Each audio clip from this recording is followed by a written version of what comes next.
Good morning mga friends. So, ito po, ang pag-uusapan natin ngayon ay tungkol sa sangla-tira pa rin. Paano nga ba ang tamang pagproseso ng sangla-tira upang tayo ay hindi maloko? So, kung halimbawang kukuha tayo ng sangla-tira, siguraduhin po natin na yung kukunin nating sangla-tira ay titulado.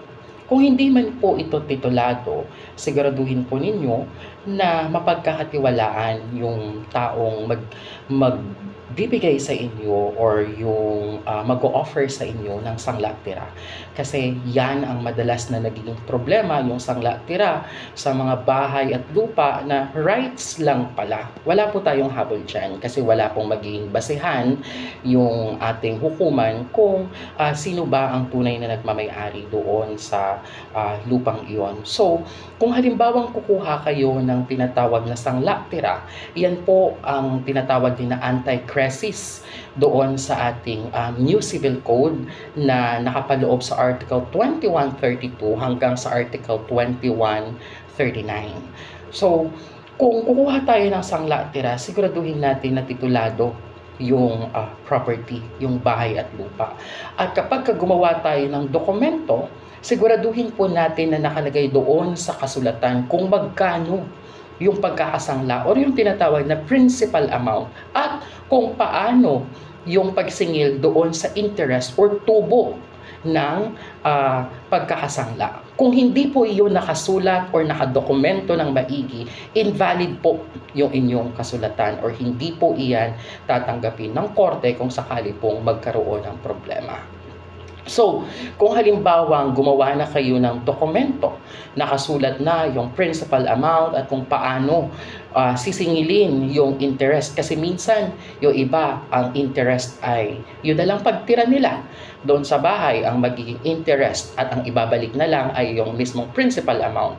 Yung iba naman, pinauupahan sa ibang tao at yung upa na yun na monthly dues, yun yung magiging bayad doon sa tubo ng pagkakautang.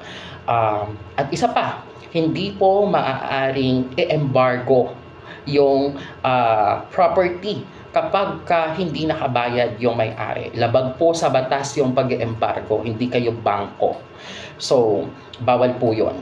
So ngayon, halimbawa, na-comply niyo na lahat ng requirements doon sa paggawa ng document. Kailangan po ninyong ipanotaryo ito.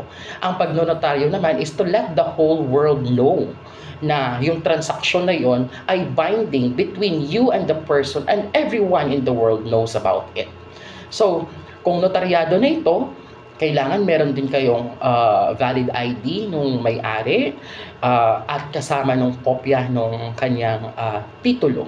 Dalhin po ninyo yan sa civil registry kung saan nakarehistro yung property na yon para malagyan ng notation sa likod ng titulo na ang lupang ito ay nakasangla kay ganito.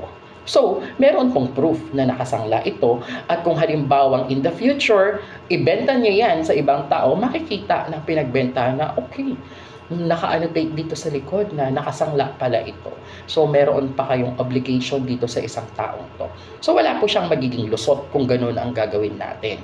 Kasi, kung kara-kara tayo kukuha ng sangla-tira, dahil gusto nating may matirahan tayo at meron tayong extrang pera, siguraduhin po natin yung mga bagay na gagawin natin at pag-isipan nating mabuti kung mapagkakatiwalaan ba yung taong mag-o-offer sa atin ng sangla-tira. Baka kasi mamaya mangyari yung tinatawag na double sale or baka naman mamaya is hindi naman titled yung property.